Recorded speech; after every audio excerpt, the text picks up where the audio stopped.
Pastor Michael Youssef, Leading the Way Ministry, and also the Hidden Enemy author.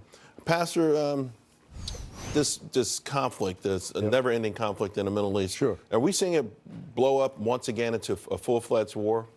It could be. It could be, but just put yourself in Netanyahu's shoe, and he is like between the rock and the hard place. You got Hamas in the south, you got Hezbollah in the north. And he's trying to weaken the line of supply that is coming from Syria by the Iranians to Hezbollah, because they are really sitting target if these weapons come into the Hezbollah territory in south of Lebanon.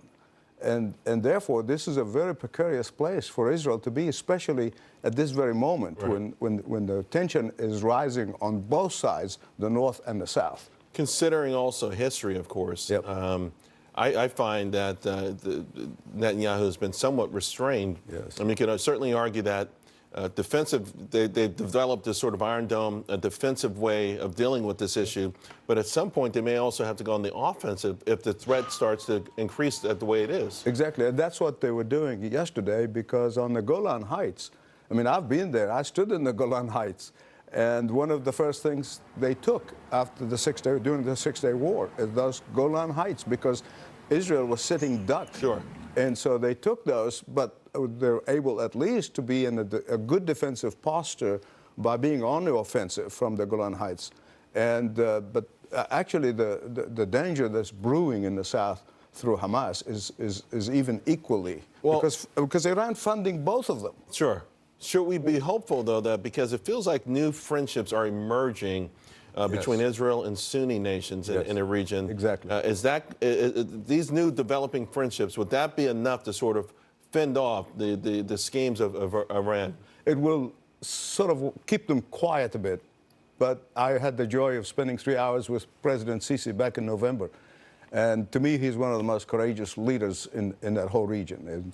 And he and Netanyahu, believe it or not, get along, which is good. And then you got the Saudi. You got the Crown Prince of Saudi Arabia coming to the United States, spent 3 weeks traveling all over the U.S. And one of the most startling statements he made, he said, if Europe is not careful, in 20 years' time, we'll be controlled by the Muslim Brotherhood. I said, goodness gracious, if you told me that 2 years ago, I wouldn't have believed it. Right. The Crown Prince of Saudi Arabia is warning Europe from the takeover in Islamists. And this is a turn of events in Saudi Arabia for the good. They're building cinemas. They're even now talking about building churches for the first time in the history.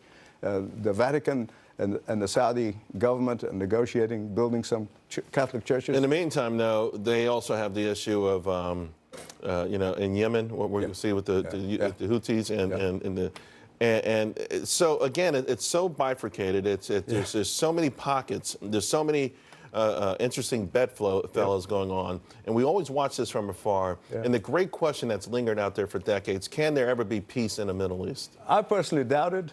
You read the Old Testament and you realize that these things are not new. Right. They've been as old as the Bible. The rivalries between the Philistines and Israel, the land of Israel, and even the moving of the embassy, which I think it's a great courageous step on the part of President Trump. Right. 3,000 years ago, that was the capital city of Israel under King David. Yes. So history is repeating itself. Yes, sir. Thank you, very Charles. much. Really God appreciate bless. it.